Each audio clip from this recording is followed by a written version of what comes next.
Tadi yang bekas kita semalam bokongsian saya jual sudah saya kepada orang lain. Kata kongsian saya tidak mau, saya tidak ridha, saya yang harus membelinya. Boleh tidak dia melakukan syufa'ah?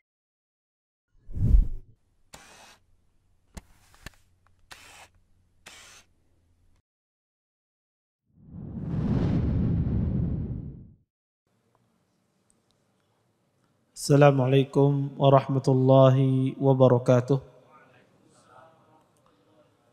Innal hamdalillah nahmaduhu wa nasta'inuhu wa nastaghfiruh wa na'udzu billahi min shururi anfusina wa min sayyiati a'malina may yahdihillahu fala mudilla lahu wa may yudlil fala hadiya lahu asyhadu an la ilaha illallah wahdahu la syarika lahu wa asyhadu anna Muhammadan abduhu wa rasuluh fa inna asdaqal hadits kitabullah wa khairul hadi Muhammadin sallallahu alaihi wasallam wa syarrul umuri muhdatsatuha wa kullu muhdatsatin fid din bid'ah wa kullu bid'atin dhalalah wa kullu dhalalatin finnar amma ba'd.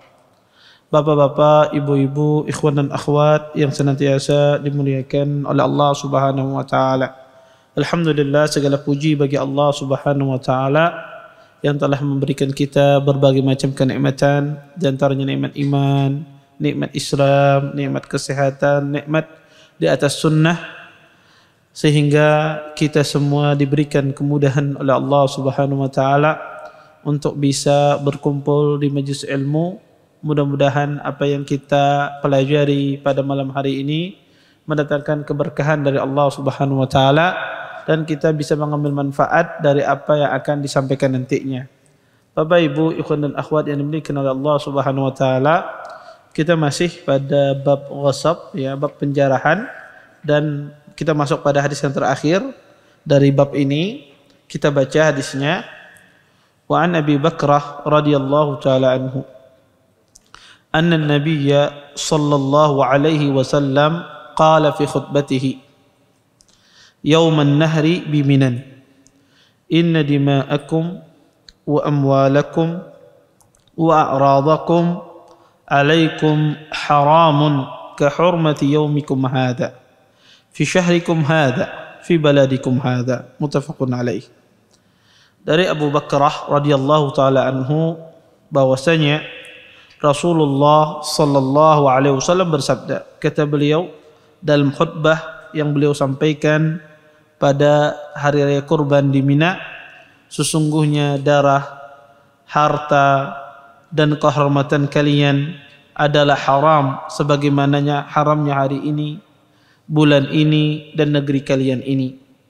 Hadis ini dikeluarkan oleh Imam Bukhari dan Imam Muslim, atau disebut hadis ini adalah hadis yang muttafaqun alaih. Bapak, Ibu, ikhwan dan akhwat yang dimuliakan oleh Allah Subhanahu wa taala, hadis ini menjelaskan kepada kita hal-hal yang asasi diharamkan. Bahwasanya di dalam hadis ini menjelaskan kepada kita haram seseorang itu menumpahkan darah kaum mukminin, darah kaum muslimin, itu haram, ya. Dan ya, hal yang pertama kali nanti dihisab di hari kiamat adalah dari perbuatan dosa, itu adalah darah. Pertama kali nanti dihisab di hari kiamat dari perbuatan dosa itu adalah darah. Ya. Maka siapa saja yang menumpahkan darah orang, maka pertama kali dia akan dihisab nanti di hari kiamat dari dosanya. Di dalam perkara ibadah yang pertama kali dihisab adalah salat. Dalam perkara ibadah, ya, di dalam ketaatan kepada Allah, hal yang pertama kali dihisab adalah salat. Tapi dalam masalah dosa, hal yang pertama kali dihisab adalah seseorang menumpahkan darah. Dan tentunya menumpahkan darah kaum mukminin ini sangat besar di sisi Allah Subhanahu wa taala. Dan satu darah ditumpahkan, dikeluarkan dari seorang muslim, satu tetes darah aja itu lebih mulia di sisi Allah Subhanahu wa taala daripada Ka'bah musyarraf. Ya, karena orang muslim itu sangat tinggi kedudukannya di sisi Allah Subhanahu wa taala. Kemudian kata Nabi sallallahu alaihi wasallam, wa amwalakum, maka juga haram bagi seseorang itu mengambil harta saudaranya. Dan ini diisyaratkan oleh Allah Subhanahu wa taala di dalam Al-Qur'an Allah berfirman di dalam surah An-Nisa, kata Allah, ya ayyuhalladzina amanu la ta'kulu amwalakum bainakum bil batil illa an takuna tijaratan am taradin minkum. Kata Allah Subhanahu wa taala, wahai orang-orang beriman, janganlah kamu saling memakan harta sesamamu dengan cara yang batil, kecuali dalam perdagangan yang berlaku atas dasar suka sama suka di antara kamu. Ayat ini sangat jelas ya, tidak boleh seseorang juga mengambil harta saudaranya, dan ini merupakan perkara yang sangat dilarang di dalam syariat. Taib. Kalau misalnya ada di antara kita dulunya pernah mengambil harta saudaranya, apa yang harus dia lakukan? Pertama, dia bertaubat. Dia minta ampun kepada Allah Subhanahu wa taala. Kemudian yang kedua, hartanya dikembalikan. Kalau dulu pernah ada orang itu mencuri harta orang, maka kembalikan harta tersebut. Apakah saya harus mengaku, Ustaz? Tidak harus, tetapi kembalikan saja harta tersebut. Caranya dengan apa? Ya, berbagai macam cara. Apalagi zaman sekarang mudah ditransfer dan semisalnya. Ya, tinggal dicari nomor rekening orang yang pernah kita curi, kemudian transfer uangnya. Ya. Ustaz, ini tiba-tiba duit masuk, jangan-jangan orang mencuri bahari duit ulun misalnya. Ya. Wallahu a'lam. Intinya dengan berbagai macam cara bisa sangat mudah sekarang ini orang mengembalikan tanpa diketahui identitasnya. Maka harta yang pernah kita ambil, baik itu dengan cara yang batil, apa saja, mencuri, menipu, ya, atau seseorang misalnya dulu waktu yang sering saya singgung dulu waktu di sekolahan, di SMA, di SMP, ya, makan 5 gorengan bapak ada sebuting aja injak, ya, maka ya anda ganti, ya, karena itu memakan harta saudara kita dengan cara yang batil. Ya, dulu saya belum pernah mendengar sunnah, Ustaz. Saya dulu tidak mengerti sunnah, tidak paham sunnah. Dulu saya banyak memakan harta orang dengan cara yang batil. Maka tidak cukup hanya dengan taubat, harus dikembalikan harta tersebut, karena itu berkaitan dengan hak orang lain, maka harus dikembalikan. Taib, kalau seandainya tidak ada lagi keluarganya atau tidak ada lagi orangnya sudah meninggal, Ustaz, apa yang harus saya lakukan? Hartanya kasihkan kepada keluarganya, ahli warisnya. Kalau ada anak dan istrinya, kasihkan kepada anak dan istrinya. Kalau tidak ada, kasihkan kepada kerabatnya atau keluarganya. Kalau seandainya juga tidak tahu, keluarganya sudah tidak tahu lagi di mana perginya, orangnya dicari juga tidak kenal, kita tidak tahu lagi sudah, karena ini kejadiannya sangatlah lama, bahkan kita mungkin sudah berpindah kota atau dia sudah berpindah tempat dan kita tidak tahu lagi keberadaannya, maka kalau ada itu berkaitan dengan harta orang, Anda sedekahkan sejumlah yang kita ambil, sejumlah yang pernah kita memakan dengan cara yang batil, kita sedekahkan. Dulu pernah mungkin kita menipu orang atau memakan harta orang 1 juta, maka sedekahkan uang 1 juta itu untuk dia. Anda sedekahkan ke masjid, pembangunan masjid, perluasan masjid, atau untuk anak yatim. Intinya Anda sedekahkan untuk jalur kebaikan dan niatkan pahalanya itu untuk orang tersebut. Maka kalau Anda lakukan demikian, insya Allah sudah terlepas ya dari hak orang tersebut. Baik, Ustaz, saya kasihkan, saya sedekahkan, hanya 2 hari bersedekah datang orang mencungul. Apa yang harus saya lakukan? Maka Anda datangi dia, bilang kepada dia bahwasanya harta Anda sudah saya sedekahkan. Dulu saya pernah mencuri gini, atau dulu saya pernah memakan harta Anda seperti ini, tetapi hartanya sudah saya sedekahkan. Gimana menurut Anda? Kata orangnya, kada kawat diganti pian, kada terima, maka kita harus ganti. Yang dulu gimana Ustaz, yang sedekah dulu, maka itu pahalanya untuk Anda, pahalanya itu untuk Anda. Maka semacam ini cara seseorang bertaubat ya dari harta yang dia makan dengan cara yang batil. Kemudian ya, kalau seandainya kalau kitanya memakannya cara yang batil, Ustaz, seperti kita pernah mengutangi orang dengan cara riba. Saya pernah mengutangi orang, misalnya gini, ada orang berhutang sampai 1 juta, kemudian dia bayarnya per bulan 1 juta, bayarnya 1,1 juta misalnya. Ketika pelunasan dia menambahi 100.000. Intinya saya dulu, Ustaz, ketujuh mengutangkan duit, karena bayarnya berlebih rentenir dulu. Ini gimana, Ustaz, duit yang masuk kepada saya? Maka duit riba yang masuk kepada Anda, sedangkan Anda saat itu tahu hukumnya, maka kembalikan kepada orangnya. Dulu yang kita pernah ya kita ambil, dia bayar utangnya berlebih, maka kita kembalikan ya uangnya. Dulu dia pernah berutang sama kita 1.500.000, kemudian kita suruh bayar dia 2 juta, maka 500.000-nya itu punya orang tersebut Anda kembalikan. Anda kembali. Kalau seandainya dulu itu Anda sudah tahu hukum riba, ya. Kalau seandainya Anda tidak tahu itu hukum riba, kemudian Anda bertobat, maka uang itu menjadi halal. Ya. Maka semacam itu cara bertobatnya. Kemudian wa'aradakum, dan haram atas kalian juga kata Nabi SAW, ya, menumpahkan atau tidak menjaga kehormatan saudara-saudara kalian. Maka kehormatan saudara kita pun juga harus kita jaga. Ya. Dulu kita pernah mungkin mencaci maki dia, menggibah dia, menggunjing dia, maka wajib kita bertobat kepada Allah. Kemudian orang-orang yang pernah kita jatuhkan kehormatannya, baik itu dengan cara gunjingan, dengan cara ghibah, apa yang harus dilakukan? Maka kita memuji dia. Di tempat-tempat kita mencela dia.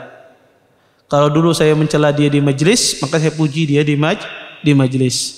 Tapi Ustaz, apakah perlu saya sampaikan kepada dia, dulu saya pernah menggibah dia gini secara detail? Tidak perlu. Kalau orangnya tidak tahu, tidak perlu Anda ceritakan. Maka cukup Anda memuji dia. Tapi kalau seandainya orang yang sudah tahu Anda ini suka menggibah dia, orang yang tahu, maka kita meminta maaf. Ya, kita datang meminta maaf. Ya, tidak mesti datang, bisa lewat telepon, bisa lewat SMS, bisa lewat WA dan seterusnya. Maka ya harus meminta maaf kalau seandainya orangnya tahu. Kalau orang yang tidak tahu, tidak perlu kita memberitakan kepada dia bahwasanya saya pernah menggibah Anda. Cukup Anda puji dia saja. Di majlis-majlis yang dulu Anda suka menggunjing dia, atau di teman-teman yang dulu Anda suka menggunjing dia, maka Anda puji dia, sudah selesai masalah. Yaitu balasan dari orang menggibah, yaitu kita memujinya. Taib. Kemudian ya, hadis ini juga ya menjelaskan kepada kita tentang masalah ya agungnya hari Nahar. Hari Nahar itu adalah tanggal 10 Zulhijjah. Itu disebut dengan Yaumun Nahar. Maka hari Nahar itu hari sangat agung. Maka Nabi SAW berkhutbah dengan khutbah yang luar biasa tentang pengharaman hak yang mendasar bagi manusia, yaitu darahnya, hartanya, dan kehormatannya. Ya, dan juga di dalam hadis ini menjelaskan tentang bahwanya keagungan tanah haram, ya, tanah haram dan negeri haram. Maka negeri ini, Mekah ini, ya, sebuah tempat yang paling utama, ya, tidak ada bandingannya di dunia. Maka kata Nabi SAW, Abdalul Biqa, seutama-utama tempat di dunia adalah Mekah. Baru setelah itu kota Madinah. Kemudian di hadis ini juga ada faedah yang menarik, bahwasanya disunnahkan seseorang itu menyampaikan nasihat di tempat-tempat biasanya berkumpul orang banyak. Kalau bisa kita menyampaikan nasihat di tempat-tempat orang berkumpul banyak, itu dianjurkan. Kalau bisa antum menyampaikan nasihat di pasar, di tengah pasar, itu dianjurkan. Ya, kalau bisa. Dan itu sangat memungkinkan sekali, dan alhamdulillah zaman sekarang mudah sekali menyampaikan nasihat, ya, tinggal putar radio di pasar mendengar uang berataan. Ya, itu salah satu bentuk nasihat, dan itu penting, ya, menyampaikan di tempat-tempat berkumpul manusia. Karena tempat berkumpul manusialah orang banyak dapat faedah dari nasihat tersebut. Mungkin kadar seikung dua ikung, ya, yang mendapatkan faedah, bisa puluhan ikung di tempat orang yang banyak. Tentu semakin banyak orang berkumpul, kita menyampaikan nasihat di sana, maka semakin banyak faedah yang didapatkan oleh masyarakat. Dan ini faedah, makanya seorang muslim itu harus dia berusaha memberikan manfaat dimanapun dia berada. Maka hendaknya orang muslim itu penuh berkah.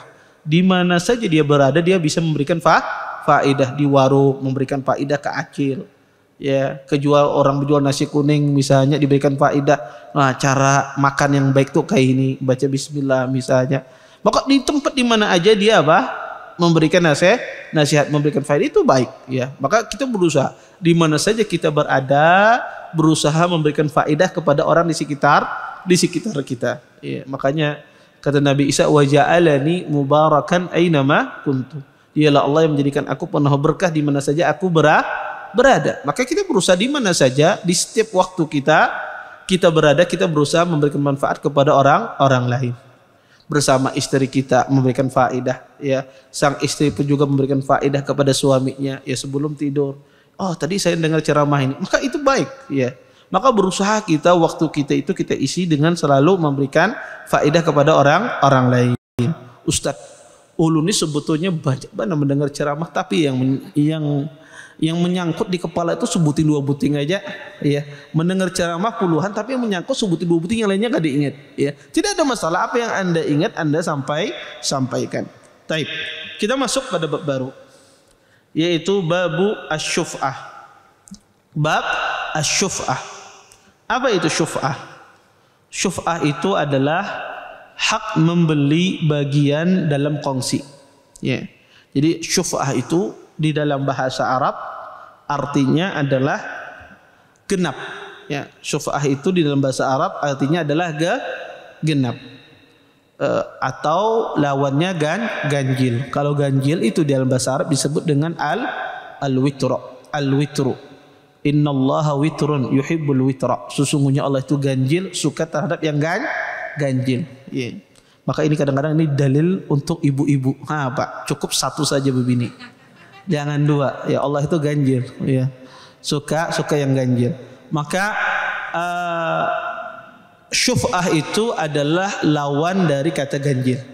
Maka lawannya ganjil adalah genap, atau dalam bahasa Arab disebut dengan syuf'ah. Nah, di dalam secara istilah para ulama mengatakan arti syuf'ah itu, kata para ulama, adalah pemindahan bagian seseorang kepada bagian rekan kongsinya yang sebelumnya sudah dipindahkan ke orang yang bukan rekan kongsinya dengan memberikan harga yang sudah ditentukan.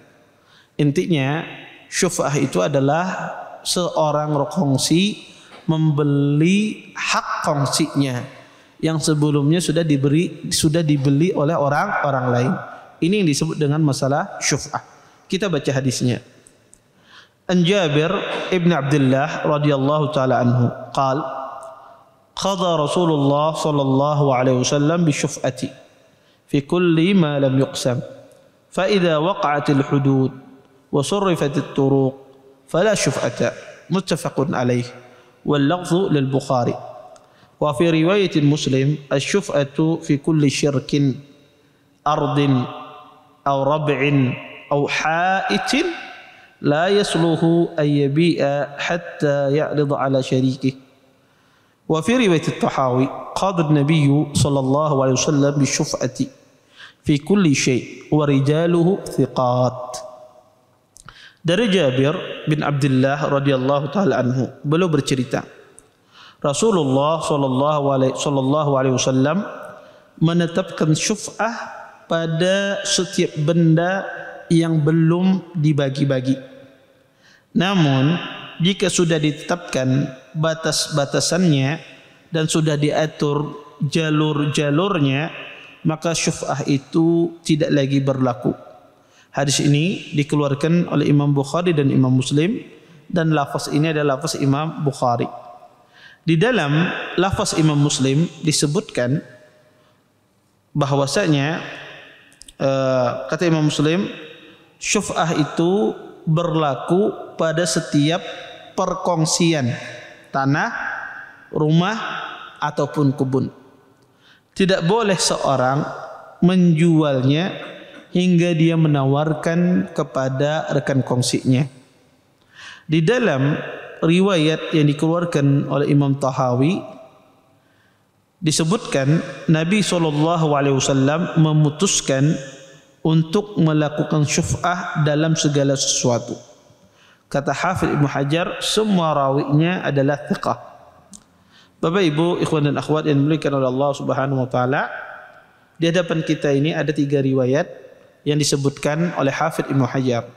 Pertama riwayat Bukhari dan Muslim, kemudian yang kedua adalah riwayat Imam Muslim, Dan yang ketiga ada riwayat Imam At-Tahawi dengan lafaz yang berbeda-beda. Di antara tiga riwayat ini, riwayat Imam Tahawi di sini terdapat kelemahan di dalam sanadnya. Di dalam sanadnya ada seorang rawi yang bernama Ibnu Juraij. Ibnu Juraij ini adalah seorang rawi yang mudallis. Mudallis ini sering saya jelaskan, rawi yang meriwayatkan hadis dengan kata an. Dia meriwayatkan hadis an fulan, an Abi Hurairah, an Ibnu Umar. Ya, kata an semacam itu. Kalau rawi mudallis ini kalau dia meriwayatkan hadis dengan cara an, ya, maka itu hadisnya tidak diterima. Ya, hadisnya tidak diterima. Kenapa? Karena mudallis ini dia itu pintar. Ya, karena kalau mudallis itu mengatakan saya telah mendengar dari fulan, maka kalau dia tidak mendengar, maka dia dituduh seorang rawi pendusta karena berbohong dia. Nah, mudallis ini dia itu di syekh ini kadang dia mendengar hadis, kadang tidak mendengar. Kadang datang di kajian syekh, kadang kada. Kayak zaman kita sekarang, kadang orang ini hadir kajian, kadang hilang. Lawas hanya mencungul pulang. Nah, pas dia meriwayatkan hadis itu tidak dia dengar dari syekhnya. Dia tidak mendengar dari syekhnya. Kebetulan hadis yang dia riwayatkan tidak dengar.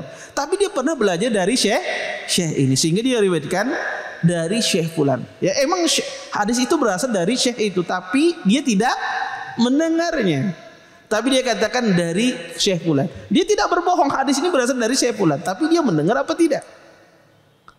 Nah, ya. Sehingga agar dia tidak dituduh berdusta, dia menggunakan dengan istilah an. Ya, makanya seorang mudallis tidak diterima hadisnya sampai dia terus terang dia mendengar apa tidak. Dan mudallis ini dia tidak mau berdusta ya. Kalau dia betul-betul mendengar, dia katakan sami'tu, saya mendengar, qala, saya berkata, ya. Sehingga kalau dia tidak mendengar atau tidak maka dia menggunakan istilah an, dari fulan, ya.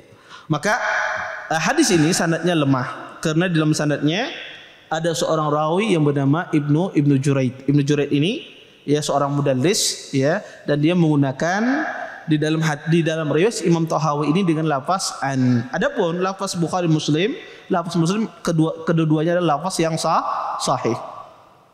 Hadis ini menjelaskan kepada kita bahwasanya syuf'ah itu, kata Rasulullah, bahwasanya terjadi syuf'ah itu pada harta yang belum dibagi.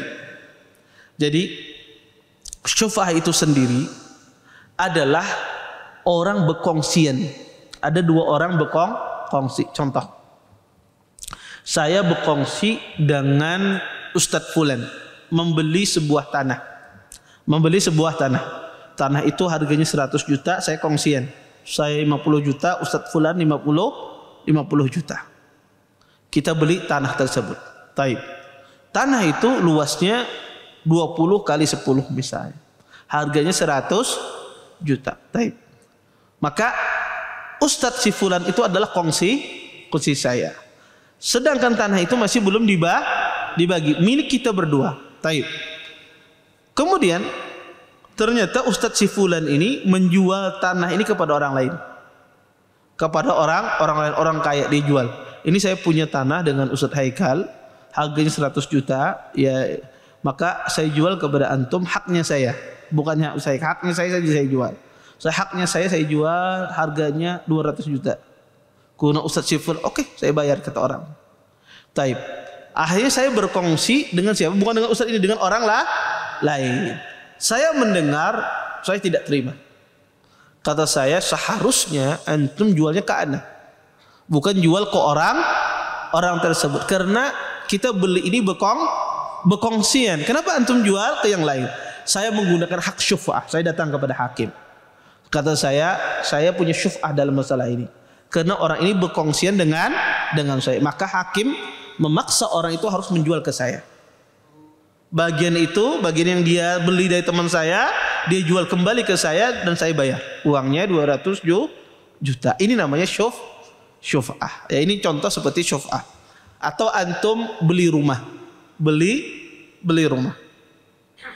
Kemudian ya bersamaan akhirnya teman antum ini menjual bagiannya, haknya dia ke orang lain, dan saya sebagai kongsinya tidak ridha. Kenapa antum jual ke yang lain? Maka antum harus jual ke saya. Maka saya menggunakan hak syuf'ah agar orang itu yang sudah beli tadi dia harus kembalikan ke saya dan saya bayar uangnya. Ini yang disebut dengan masalah syuf'ah. Nah, Nabi SAW mengatakan, kata Rasulullah SAW, orang yang berhak ya terhadap suatu hal, suatu barang atau suatu benda adalah kongsinya, bukan orang lain. Kemudian para ulama menjelaskan apa tujuannya ada syuf'ah ini. Tujuan ada syuf'ah ini agar kongsinya terhindar dari mudarat. Terhindar dari mudarat. Bisa jadi saya dulu berkongsi karena melihat si Din Ustadz. Jadi saya berkongsi lawan si Din. Ya insya Allah Ustadz ini kadang membunguli anak. Insya Allah Ustadz ini ya tidak akan menipu, muamalahnya baik. Si Din orang berilmu. Makanya saya mau berkongsi. Iya. Ketika dipindah kongsinya ke orang lain, saya tidak ridha. Karena yang si Ikung ini luar biasa muamalahnya. Iya. Ya engkennya luar biasa, macam-macam. Saya tidak mau bermuamalah dengan dia. Saya maunya berkongsi dengan si fulan. Karena adanya syuf'ah agar tidak terjadi mudarat terhadap kongsinya. Karena tidak semua orang mau berkongsi dengan orang lain. Kadang-kadang orang pilih-pilih kongsian. Makanya adanya haknya syuf'ah agar terhindar dari mudarat. Kemudian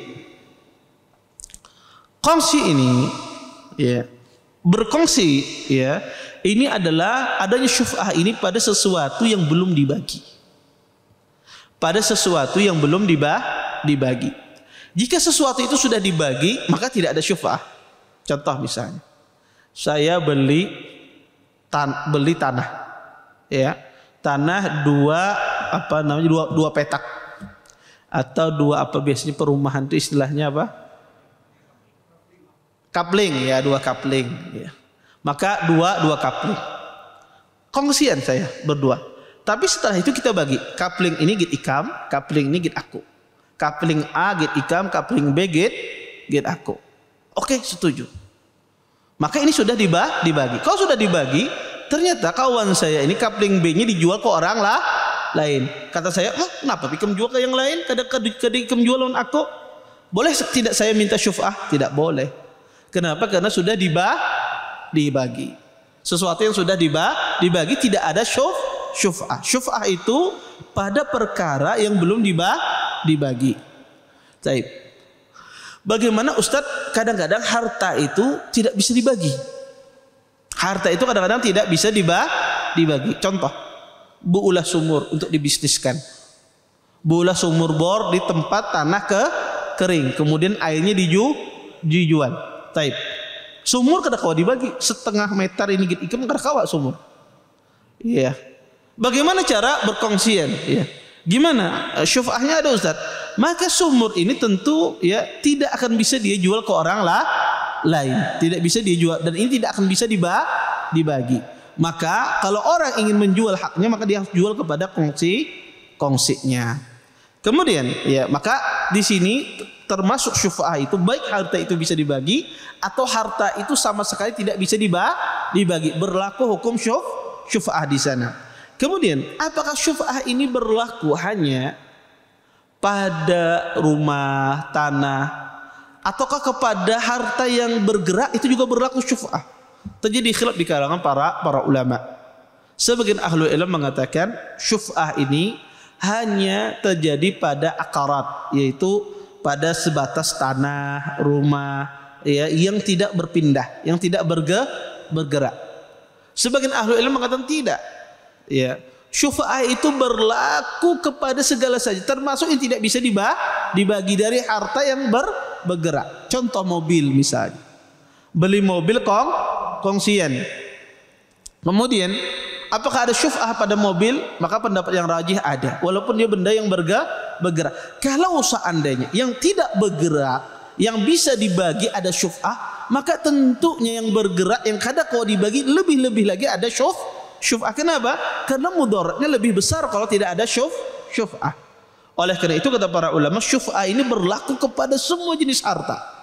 Baik itu yang bisa dibagi ataukah yang tidak kawa dibagi sama sekali. Tapi kalau harta itu sudah dibagi, tidak ada lagi syuf'ah. Kemudian apa kata masuk syuf'ah Ustadz? Kalau seandainya orang tersebut tidak menjual tapi dia sewakan.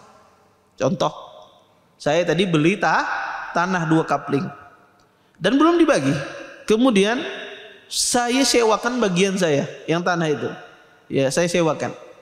Boleh enggak kawan saya mengatakan, "Oh, kada boleh kamu sewakan." Ya. Maka kita katakan boleh seseorang menyewakannya. Hasilnya bagi 2. Sesuai dengan uang dia lontarkan ketika investasi. Maka hasilnya bagi 2. Maka segala sesuatu yang disewakan, maka itu boleh. Tidak boleh orang kongsinya membatalkan sewa menyewa tersebut. Termasuk kalau seandainya dia tidak disewakan tapi digadaikan. Kawannya ini ketujuh hutang. Kemudian dia gadaikan salah satu sertifikat tanah. Misalnya tadi 2 kapling, 1 kapling tanahnya dia gadaikan. Taib. Apakah boleh demikian? Boleh. Ya. Apakah boleh kongsinya membatalkan? Tidak bisa, karena menggadaikan itu bukan jual beli. Gadai itu adalah sebagai apa? Jaminan terhadap utang yang dikasihkan. Maka menggadaikan kemudian sewa menyewa tidak masuk dalam masalah syuf'ah. Kemudian kadang syuf'ah itu berpindah kepemilikannya dengan cara dipaksa. Syuf'ah yang berpindah kepemilikannya dengan cara dipaksa, harus dipaksa, maka ini berlaku hukum, tidak berlaku hukum syuf'ah. Contoh, saya berkongsi sama saudara saya. Kemudian saudara saya ini meninggal. Otomatis hartanya jatuh kepada anak-anaknya. Maka berpindah kepemilikan ini. Berpindah kepemilikannya kepada siapa? Kepada ahli warisnya. Saya sebagai kongsinya, oh kada kawa, aku kada hendak kongsiku ini jatuh kepada ahli waris, harus dijual lawan aku. Kenapa? Karena aku tahu anaknya ini luar biasa perhitungannya, beda dengan abahnya. Iya. Maka saya tidak mau dengan anaknya berurusan. Saya menggunakan hak syuf'ah saya agar kongsi harta abahnya tadi yang ada kaitannya dengan saya saja yang belinya. Maka tidak boleh. Kenapa? Karena kalau kongsi itu meninggal, maka otomatis kongsi itu pindah kepada anaknya. Saudara yang berkongsi tidak bisa dia menggunakan syuf'ah. Maka ini dia harus terima, ini adalah kongsinya. Anak dan ahli waris orang ini dia harus terima, ini adalah kongsinya. Karena dia meninggal, ya, maka ini berpindah secara dipaksa dalam syariat. Maka seperti meninggal dan semisalnya ini ya tidak berlaku hukum syuf'ah. Kemudian boleh tidak sebuah kongsi mewakafkan? Ya, jadi saya berkongsi dengan orang, ya, kemudian teman saya ini masya Allah ingat akhirat terus sidin. Akhirnya apa? Sidin ingin mewakafkan, ya, tanah yang Sidin berkongsi lawan ulun. Jadi Ustaz, ana nak mewakafkan tanah yang kita beli semalam. Ya. Separuh bagian ana wakafkan. Terserah antum lagi separuhnya. Tapi boleh tidak? Kaju ulun, kenapa diwakafkan? Saya tidak mau anda mewakafkan. Kada kawa aja kawannya. Aku hendak beribadah, ya, hendak mencari pahala. Tapi boleh tidak seseorang mewakafkan tanah kemudian hak saudaranya menggunakan syuf'ah? Apakah ada syuf'ah dalam masalah ini? Jawabannya ada. Boleh seorang kongsinya membatalkan wakaf tersebut. Kenapa? Karena dengan adanya wakaf tersebut, kongsinya pasti terganggu. Nilai tanahnya pasti itu turun dan apa macam. Maka dia terganggu, maka dia boleh membatalkan. Maka tidak boleh seorang kongsi mewakafkan tanahnya atau mewakafkan rumahnya sedangkan dia masih berkongsi sampai dibagi, ya, betul-betul mana hak si fulan, mana hak si fulan. Maka ketika mewakafkan pun tidak boleh kalau seseorang itu masih berkongsian. Kemudian Bapak Ibu ikhwan dan akhwat yang dimuliakan oleh Allah Subhanahu wa taala, maka siyogyanya seseorang ini ketika dia berkongsian, maka dia menawarkan dulu kepada temannya, ini saya ingin menjual ke orang sana. Taib, antum maukah beli bagian saya? Kata temannya, aku nggak mau. Ikam kelarangan ma andaknya. Iya. Dulu kita belinya 50 juta, ikam 50 juta, aku 50 juta. Sekarang ikam menjual 70 juta kelarangan. Bapak pin berapa? Aku hendak 30 juta aja. Iya. Akhirnya dia sudah menawarkan dengan cara yang baik, tapi kongsinya kada mau. Di sana ada yang menawar 70 juta. Dia tidak mau. Akhirnya dia jual kepada orang lain dengan harga 70 juta. Akhirnya kongsinya ini marah. Kenapa dijual sana, bukankah saya lebih berhak? Kita katakan apakah ada dia punya syuf'ah? Tidak ada lagi. Kenapa? Karena saudaranya sudah menawarkan dan dia tidak membodohi. Emang segitu ada orang menawar. Ya. Maka kalau kongsi itu mau, maka beli dengan harga demikian. Kalau dia tidak mau, maka dia tidak berlaku hak syuf'ah. Tidak berlaku hak syuf'ah. Lain halnya kawannya membungulinya. Ini boleh dia melakukan kongsi. Misalnya dia katakan, ikam hendak menukari tanah ini yang bagianku, yang bahariku nukar 50 juta. Ini ada peng sudah masuk tawaran 100 juta misalnya. Ya, kalau ikam hendak 90 juta jangan ada bapak ikam kawan misalnya. Ya, dia kan mau. Ya. Emang dan tidak ada yang menawar 90 juta, tidak ada. Ya. Yang ada orang nawar cuma 55 juta. Tapi dia bilang kepada kawannya bah 90 juta. Akhirnya ya udahlah, ikam kada mau nukar 90 juta, aku jual. Dijual sama orang tersebut dengan harga 55 juta. Boleh tidak rekannya itu membatalkan jual beli tersebut? Boleh. Kenapa? Karena dengan harga itu tidak ada bohong dia. Maka dia boleh ambil kembali tanah tersebut, dia bayar 55 juta. Sesuai yang dia bayarkan kepada kongsinya. Boleh dia batalkan. Ya, maka pada asalnya kongsi itu ditawarkan. Ya. Kalau kongsi nggak mau, ya ada orang menawar demikian, maka dia boleh menjual ke orang lain. Taib. Ustadz, kalau seandainya kongsinya pun sudah ditawarkan, jaga sedini lambat berpikir benar. Contoh misalnya ditawarkan, ini ada yang beli nih. Antum mau beli kah? Sebentar anda berpikir dulu. Esok datangi ya Pak, kena dulu anda belum istikharah. Esok datangi, lambat dia. Sudah ditawarkan, kemudian dia lambat ya, sebulan kasih tuntungan. Boleh tidak dijual ke orang lain? Boleh. Kenapa? Karena kongsinya tidak memberikan keputusan. Maka boleh dijual kepada orang lain. Taib. Maka Ustadz, bagaimana kalau seandainya kongsinya gaib? Safar. Saya ingin jual milik saya, tapi kongsi saya tidak ada. Ya, dia pergi umrah misalnya. Nanti saya pikir nanti gampang aja pas umrah uangnya mau aja, insya Allah ridho aja. Kemudian saya jual. Ternyata datang orangnya habis umrah. Tadi yang bekas kita semalam bawa kongsian saya jual, sudah saya kepada orang lain. Kata kongsi saya tidak mau, saya tidak ridho, saya yang harus membelinya. Boleh tidak dia melakukan syuf'ah? Boleh. Kenapa? Karena temannya itu menjual ketika dia gaib. Tidak boleh dia menjual ketika dia gaib. Ya, maka dia boleh menggunakan hak syuf'ahnya untuk mengambil barang kembali. Kemudian Bapak Ibu ikhwan dan akhwat yang dimuliakan oleh Allah Subhanahu wa taala, kadang ya kita itu berkongsi, kadang-kadang rekan kita itu kadang-kadang bukan orang muslim. Boleh tidak berkongsi kepada orang non muslim, orang kafir dan semisalnya. Misalnya pian berbisnis dengan orang kafir, kawan pian bisnis, nukari tanah, nukari rumah, ya. Dia mengasih uang, pian pun mengasih uang. Taib. Adakah syuf'ah bagi hak orang kafir? Contoh, pian menjual haknya pian kepada orang lain, sedangkan kawan pian non muslim ini tidak ridho. Aku kada ridho dunia akhirat. Japian ada manfaat juga ridho ikam misalnya, karena ikam apa? Bukan non muslim. Taib. Boleh tidak orang muslim ini menjual apa? Haknya dia kepada orang lain, karena syuf'ahnya kongsi dia adalah orang non muslim, orang kafir. Boleh tidak? Di dalam Islam kata para ulama, ahlul ilm mengatakan ini dikembalikan kepada hakim. Ini dikembalikan kepada seorang hakim. Kalau hakim itu melihat maslahatnya ditetapkan syuf'ah bagi orang kafir, ini ditetapkan syuf'ah. Kalau hakim itu melihatnya tidak ada maslahat syuf'ah bagi orang kafir ini, maka tidak ada syuf'ah. Karena kalau kita katakan syuf'ah ada orang kafir, dia bisa ya menguasai orang muslim, dan orang kafir tidak boleh menguasai orang muslim. Iya. Maka kata para ulama ini dikembalikan kepada seorang hakim yang melihat maslahatnya. Apakah maslahatnya ada syuf'ah ataukah tidak ada.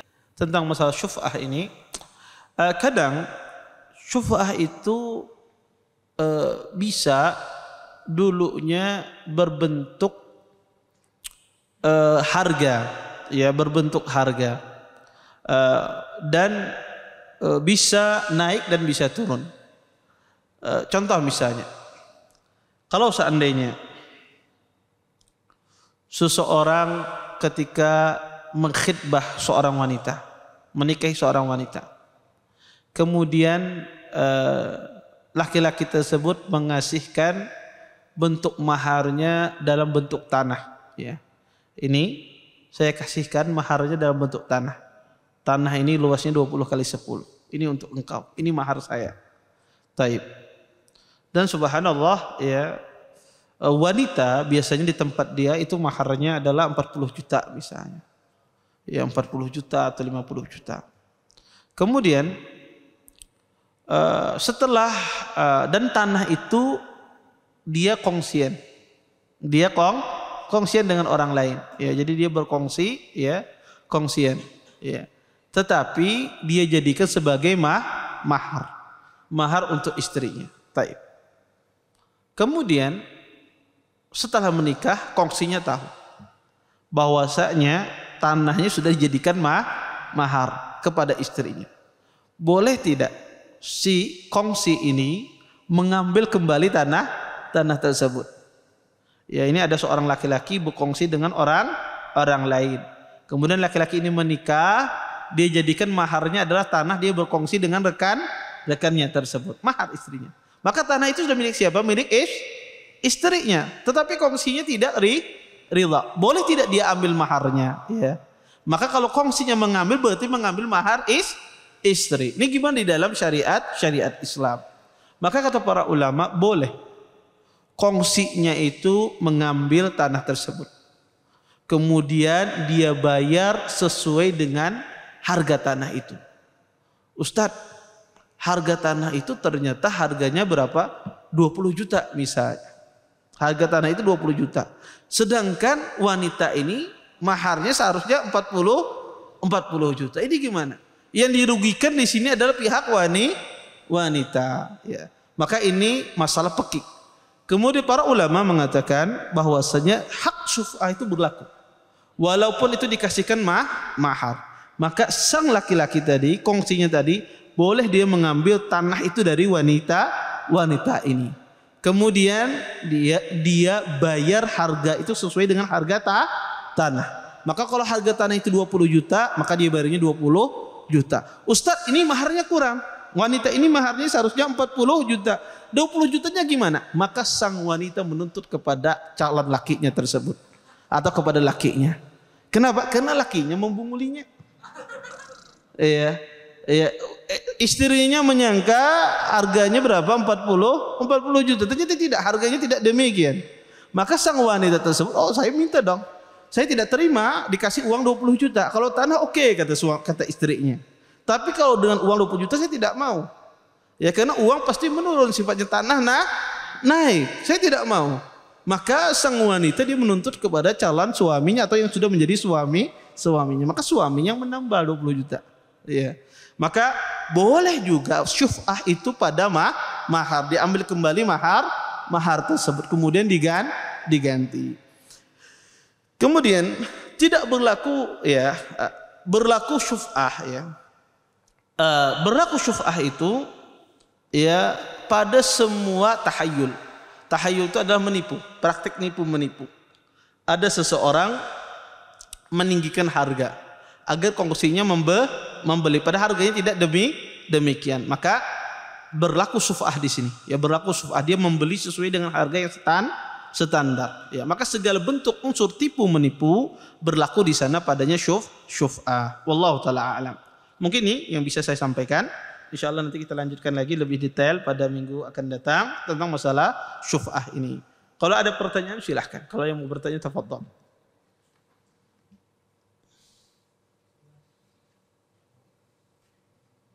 Nggih, silakan.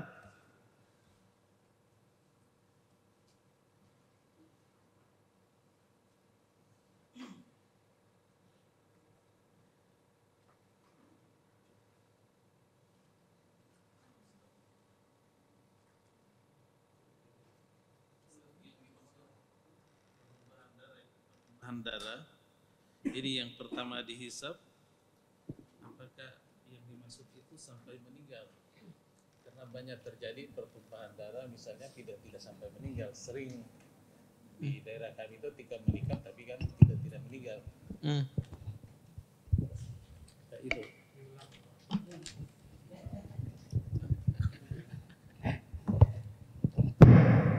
Ya Ustaz, yang dimaksud penumpahan darah, menumpahkan darah pada hari kiamat yang pertama dihisap itu apa yang dimaksud sampai meninggal Ustaz? Atau kan sering terjadi pernikahan apa semua, perkelahian kan tapi tidak sampai meninggal. Apakah ini yang dimaksud yang pertama dihisap itu apa yang meninggal Ustaz? Kemudian misalnya 20 tahun lalu misalnya itu kita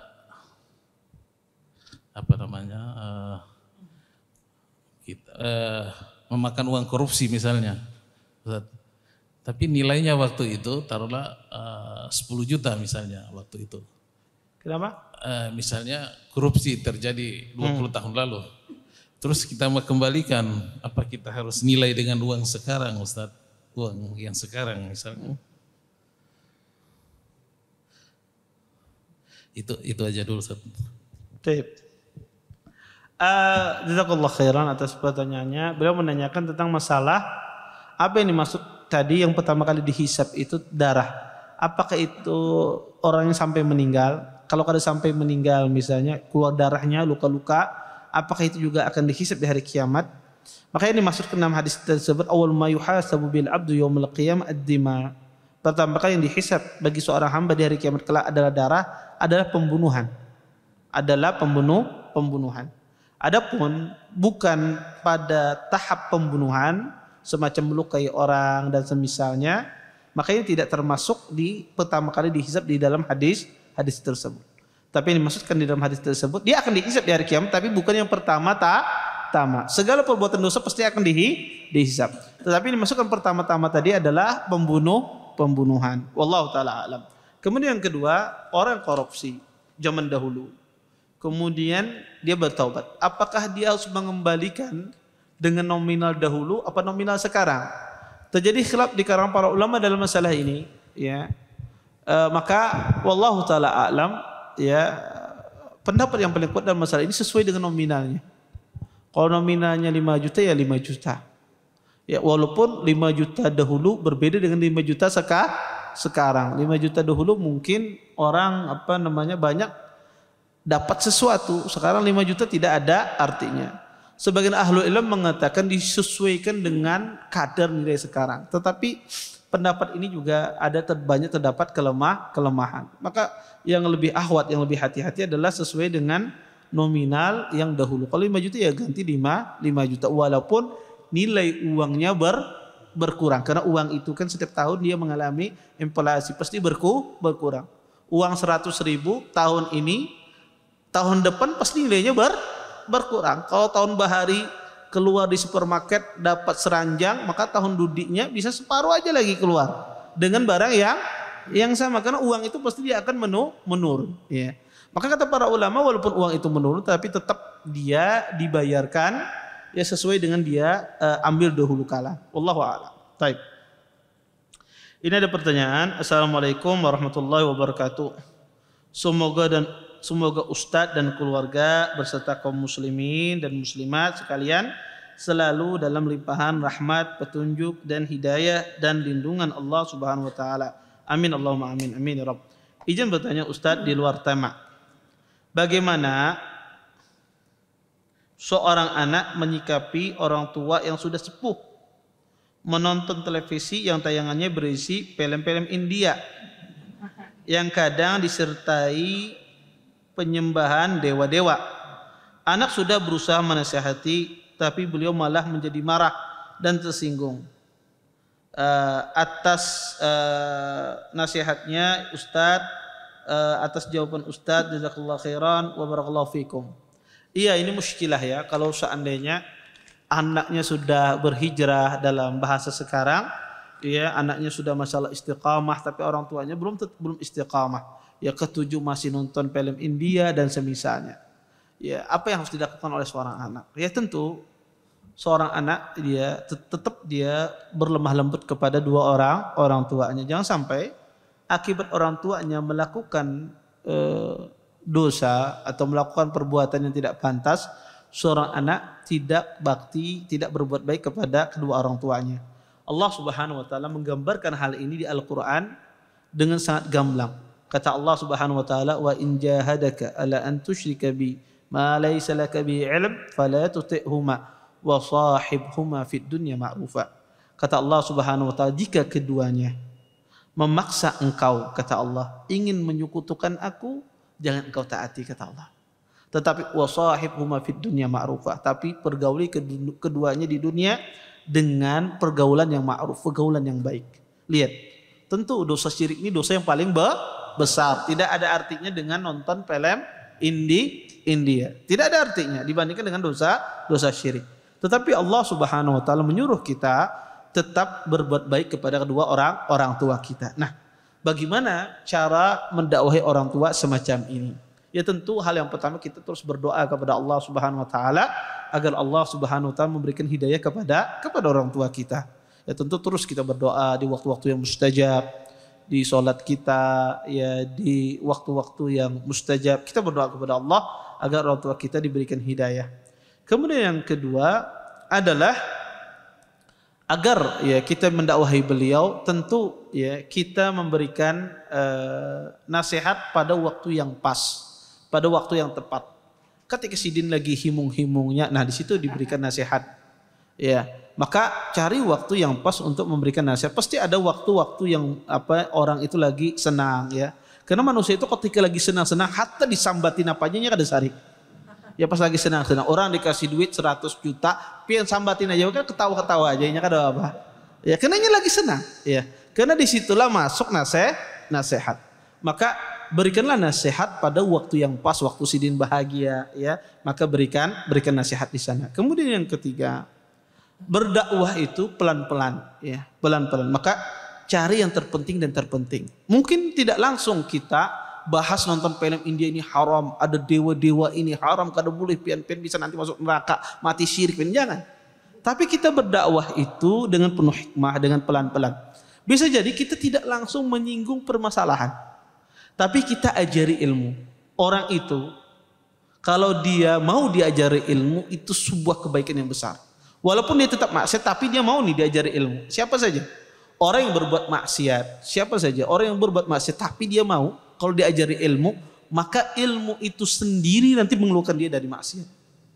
Ya, maka kalau sidin mau diajak ikut ceramah, ikut hadir kajian, atau mau diajari ilmu, yuk kita baca buku ini setumat apa macam misalnya, baca atau mendengarkan kajian ini setumat. Mau sidin diajak demikian, itu kenikmatan yang luar biasa. Kenapa? Biarkan dia nuntut ilmu dengan sendirinya, ya perbuatan dosa itu akan dia tinggalkan.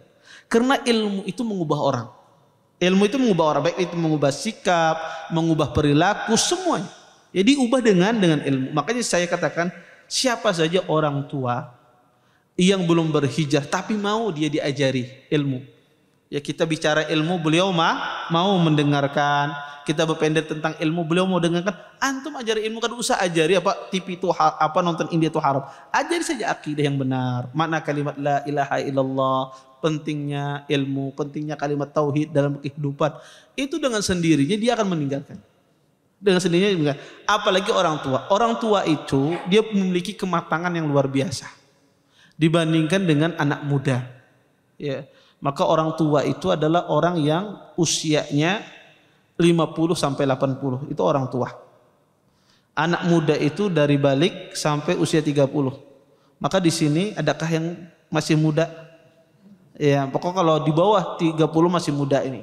Di atas 30 jangan ngaku muda, tapi semangat boleh muda. Maka orang tua itu dia diajari. Kalau dia mau diajari ilmu, dengan sendirinya beliau itu akan mengeluarkan. Maka tidak mesti kita berdakwah itu langsung kita katakan ini haram, ini katakan tidak boleh. Nunggu waktu yang tepat. Ajari saja ilmu, dengan sendirinya orang itu keluar. Dan saya banyak pengalaman masalah ini. banyak ikhwah juga ya, dan juga saya alami ya, bahwasanya diajar ilmu dengan sendiri. Dia dulu main riba, ya suka kerja di bank misalnya, tidak perlu antum katakan bank itu haram, pasti dia akan menolak. Maka ajar ilmu agama, jual beli, muamalat. Ketika dia paham dengan sendirinya, dia akan keluar. Maka itu nasihat yang ketiga adalah kita mengajari beliau ilmu, tidak langsung mengatakan ini haram atau tidak. Maka diajari ilmu dengan sendirinya beliau keluar. Kemudian yang keempat, mungkin ya cari lingkungan yang baik untuk orang tua. Kadang orang tua itu dia nonton film India pertama sebabnya karena banyaknya waktu yang kosong. Maka bikin beliau sibuk dengan subuk yang bermanfaat. Kalau bisi cucu antar ke sana terus ya. Ya biar apa namanya, dia sibuk lawan cucunya apa macam. Tidak ada masalah. Ya ini salah satu cara kita apa, menyibukkan beliau kepada sesuatu yang bermanfaat. Tentu orang kalau nonton film pasti waktunya kosong. Ya. Kalau orang tua dari seharian nonton film berarti kosong. Andak cucu di sana. Ya, biar sibuk lawan cucunya apa macam. Si dia telepon jangan diangkat dulu. Sore hanya datang. Iya. Maka ya kita hendak itu sesuatu yang baik. Ya, agar apa, dia disibukkan pada sesuatu yang bermanfaat. Karena sebabnya adalah waktu yang kosong. Maka bikin kesibukan. Ya, bikin kesibukan yang bermanfaat bagi orang tua tersebut. Namanya orang tua pasti senang sama cucu. Jarang orang tua tidak senang cucu. Kalau dia marah-marah itu dia marah senang dengan cucunya. Ya, apalagi kakek ya. Maka pasti dia senang dengan cucunya. Kalau dia marah-marah itu marah senang, bukan marah dia emosi, tidak.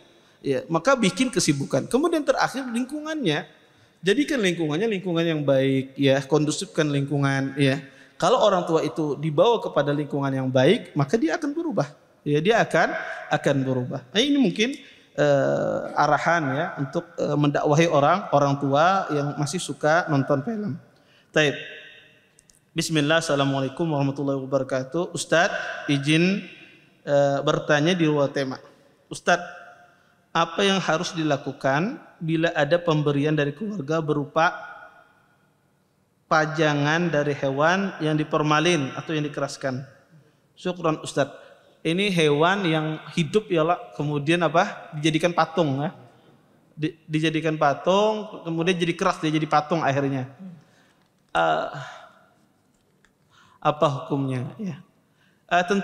Tentu tidak boleh ya orang apa namanya, karena di antara adab hewan itu ketika dibunuh maka dikuburkan. Ketika dia dipajang, dia sebetulnya bukan patung, itu hewan asli ya. Hewan aslinya bukan patung, bukan dia makhluk, itu hewan asli. Tapi di antara adab adalah hewan itu harus dikuburkan, bukan dia dijadikan pajangan dan seterusnya. Karena itu sunnatullah dan ini menyelisihi apa yang diperintahkan ya, bahwasanya orang kalau dia hewan itu tidak dimakan, dia bunuh ya atau dibunuh maka ditanam, bukan dijadikan patung. Kemudian yang kedua ya, karena ini adalah menyiksa hewan tersebut dengan cara disembelih dengan cara tertentu dan ini dilarang. Maka yang kalau kita lakukan apa Ustadz? Yang dilakukan adalah ya terima hadiahnya, kemudian hewannya itu dikuburkan, kepalanya itu dikuburkan karena dia hewan bukan patung aslinya, tapi dia hewan tapi dikeraskan. Maka kita terima, kita kuburkan. Wallahu taala a'lam. Baik, ada lagi? Waalaikumsalam warahmatullahi wabarakatuh. Dan perkongsian antara A dan si B.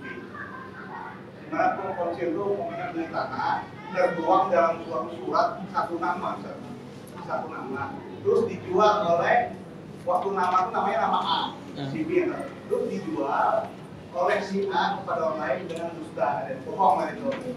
Tapi kan karena surat-surat tertuang dalam surat sertifikat atau contohnya kan dijual kepada orang lain kan nama dia, kan nama ini tidak ada lagi. Dalam undang-undang kita kan apabila menjual itu sesuai dengan namanya. Lalu hak si bini apakah boleh menuntut? Iya. Yang kedua, dalam sukanya apakah boleh terjadi antara perempuan dengan laki-laki? Terus yang ketiga, dalam sukah kan ada yang bisa menghasilkan itu dalam hal pembagiannya apa orang mengikat Islam berlaku perempuan separuh dari laki-laki ataukah rata baginya? Ya, pertama masalah kasus yang pertama, seseorang menjual atas nama dia padahal dulunya dia berkongsian, ya, karena atas nama dia sertifikatnya dia jual. Tapi apakah si B punya hak untuk melakukan syuf'ah? Punya hak dalam Islam. Dalam hukum Islam ada haknya demikian. Tapi tentu saja di dalam hukum kita saya tidak tahu ya secara detailnya seperti apa prosedurnya saya tidak tahu. Tapi dalam hukum Islam ada. Ya dalam hukum Islam kalau dia punya mendatangkan bukti dia dulu pernah ya ada notanya dan semisalnya, maka dia punya hak syuf'ah. Maka hakim bisa membatalkan penjualan tersebut. Kalau si B ini tidak ridha kalau dijual kepada si C, ya A menjual kepada si C, maka dalam Islam ada. Ya tetapi kalau di Indonesia ini seperti apa prosedurnya saya wallahu a'lam. Ya hukum hukum perdata di tempat kita ini seperti apa saya tidak tahu. Tetapi kalau dalam Islam ada ya syuf'ah demikian, kalau kasus demikian atas nama si fulan ya, tetapi pada hakikatnya dia berkongsian, maka kongsinya B itu bisa membatalkan A ketika menjual ke C. Kemudian yang kedua, boleh tidak syuf'ah itu dengan wanita? Boleh, tidak ada masalah. Saya berkongsi dengan seorang wanita, boleh, karena mengapa? Ya tidak mengapa. Kemudian apakah pembagiannya seperti apa? Pembagiannya sesuai dengan berapa modal yang dia keluarkan. Bukan pembagian faraid. Bukan pembagian faraid ya. Karena ini tidak ada hubungannya dengan warisan. Maka dia membagi sesuai dengan modal yang digelontorkan. Bisa jadi wanita menggelontorkan modalnya lebih besar. Misalnya 1M, yang 100 juta saja misalnya. Maka dia bagiannya lebih besar. Mungkin bagian dia 90%, yang ini cuma 10% semacam itu. Wallahu ta'ala alam. Baik, ada lagi yang lain? Sudah Ustaz. Kan ini kongsi Ustaz. Oh iya. Saya cari depan, Masya Allah. Kan ini kongsi Ustaz, misalnya belum.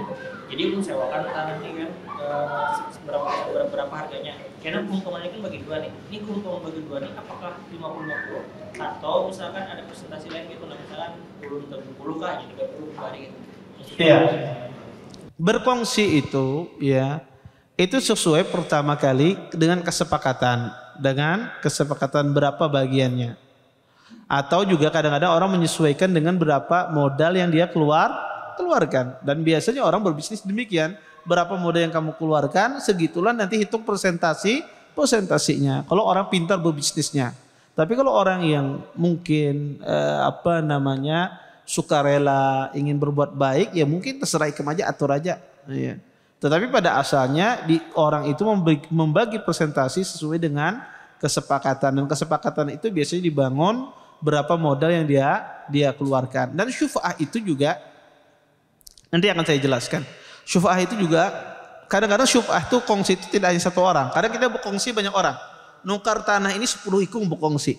Nah, yang satu mau menjual, yang satu kada, yang satu hendak menukar, yang satu kada mau ini menukari. Nah ini apa caranya, nanti kita bahas minggu depan.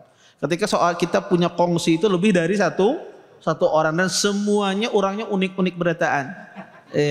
Ya, ini mau menjual, ini yang mau membeli dan seterusnya. Nah seperti apa di dalam Islam, nanti kita akan bahas hadisnya ada. Maka kadang berkongsi ini ya, orang membangun hasil itu sesuai dengan modal yang dia keluarkan. Disitulah biasanya dibangun dengan kesepakatan. Wallahu taala alam. Ada lagi yang lain?